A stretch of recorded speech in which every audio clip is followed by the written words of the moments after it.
اما موضوع مهمی که میخوام در مورد مقاله بهتون توصیهش کنم اینه که مقالتون رو جذابترش بکنید. چطوری میشه مقاله رو جذابتر کرد؟ اینکه فقط متن خالی نباشه، یه خورده‌ای رنگ و لعاب بهش بدید. چطوری؟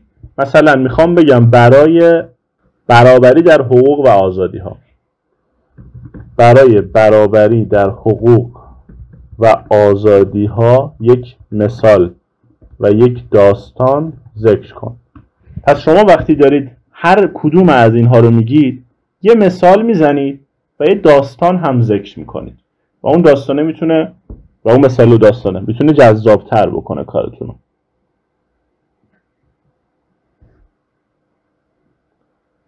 در بسیاری کشورها زنان اجازه شرکت در انتخابات و رأی دادن را نداشتند و در برخی حق اشتغال و دسترسی به آموزش محدود بوده. پس این هم میشه مثال شما.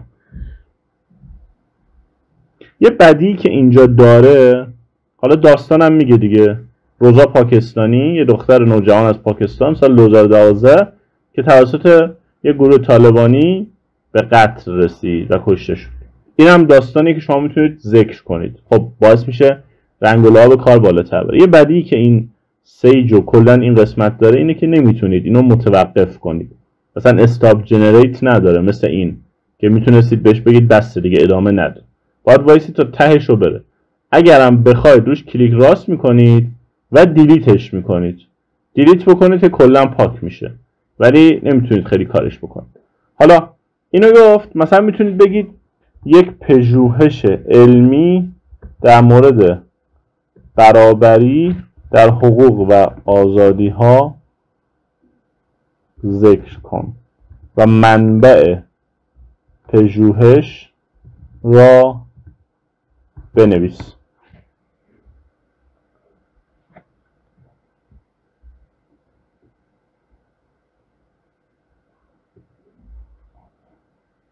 خیلی خوب، الان یه پژوهش علمی بهت معرفی کرد و بعد آدرسش هم بهت گفت. حالا من توصیه اکید میکنم به هوش مصنوعی اصلا اعتماد نکنید. دروغ میگه ها، یه موقعی اصلا عجیب غریبه، یه موقعی واقعا دروغ میگه و هیچ کارش هم نمیشه کرد.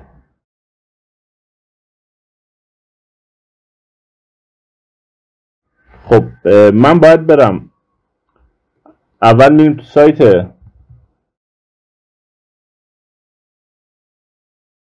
سایت گوگل اسکالر. ببین سایت گوگل اسکالر یه سایتیه مال گوگله، ولی کاری که سایت میکنه اینه که توی پژوهش‌های علمی، تو مجلات علمی سرچ میکنه. پس عنوان مقاله رو نگاه میکنم، این عنوان مقاله است تا اینجا. این عنوان مقاله است، اینم نویسنده ها، اینم مجله و سایتیه که توش اون مقاله چاپ شده، مجله‌ای که توش چاپ شده. حالا من اینو میبرم اینجا ببینم که آیا هست یا نه.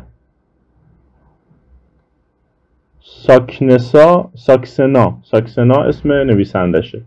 ببین این هاشش همینه، پی ساکسنا، پیش هم که اینجا میبینید و به همراه الوواینیو یه چنین چیزی، این هم همونه. پس این مقاله هست، واقعا راسته این مقاله و شما میتونید مقاله رو داشته. حالا ممکنه شما بخواید بیاید آدرس مقاله رو از خود منبع استفاده کنید. این آدرس مقاله است.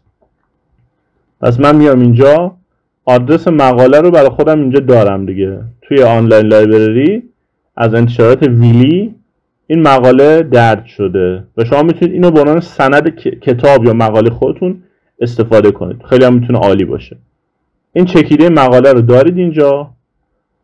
مقدمه مقاله ظاهرا رایگانم هست، اصلا هیچ دیگه، خیلی عالی. مقاله رایگانه، میتونید ازش استفاده کنید. اینم جدول هایی که داره و میتونید ازش استفاده کنید. خیلی هم خوب، خیلی هم عالی. پس اینم شد مقاله. من میتونم به این شکل بیام و رنگ و لعاب مقاله‌ام رو بیشتر کنم، داستان بگم، مثال بگم و هر چیز شبیه به این. مقاله علمی بگیرم، سند و منبع بگیرم، حتی جدول بکشم. مثلا من میتونم بگم که یه جدول، البته اینو توی بینگ بنویسید تجربه من نشون میده بهتره ها. بینگ تو این زمینه واقعا بهتر کار میکنه چون جدولش کپی کردنش خیلی راحته. خب یه نیو تاپیک میزنیم، مثلا مینویسی یه جدول برای من طراحی کن که در آن 5 میوه هسته‌دار مفید ذکر شده و بگوید که هر میوه چه ویتامین هایی دارد.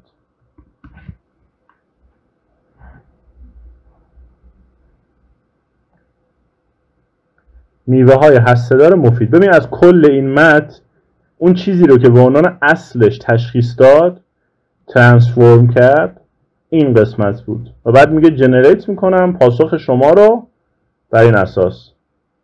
میبینی که الان داره برای شما یک جدول طراحی میکنه. به شما میگه نام میوه، ویتامین های موجود. حالا شما این جدول رو میبرید، یه خورده کپی کردناش ممکنه براتون دردسر ایجاد بکنه ولی خب در کل خوبه دیگه. میبرید اینجا. من خیلی کار با ورد و بلد نیستم، به خاطر همین شاید تو این زمینه معلم خوبی برای شما نباشم، ولی به طور کلی میشه با ورد دیگه کارایی کردی. خودتون احتمالاً یه مقداری سر ازش در بیارید.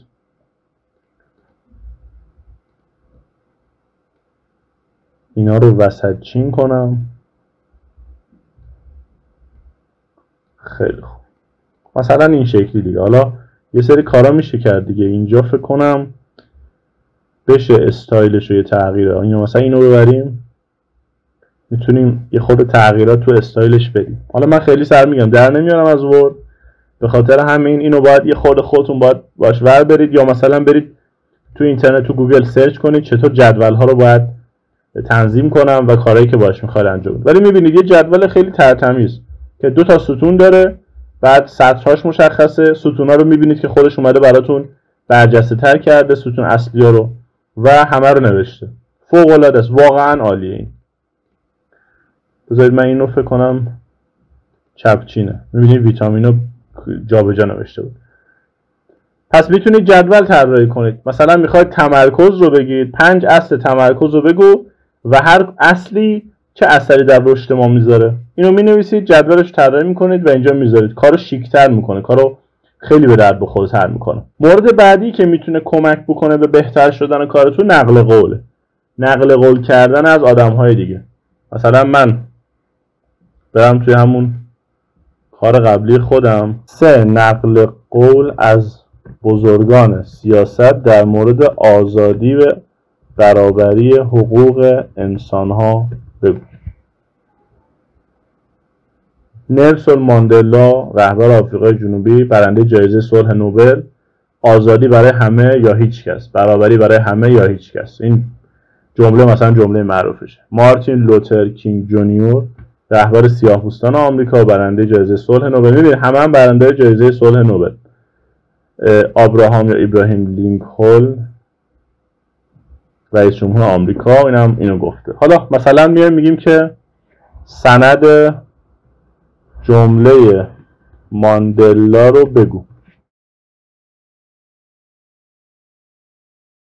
سخنرانی خود در مراسم تحلیف خود به عنوان رئیس جمهور آفریقای جنوبی در 10 مه 1994 این جمله رو ارائه داد. و شما میتونید اینو استفاده کنید. میبینید چقدر با اینها مقاله شما جمع و کامل و درجه 1 تر میشه. پس میتونید شما یه مقاله خوب درجه 1 باش بنویسید که هر آنچه که لازمه رو داشته باشه.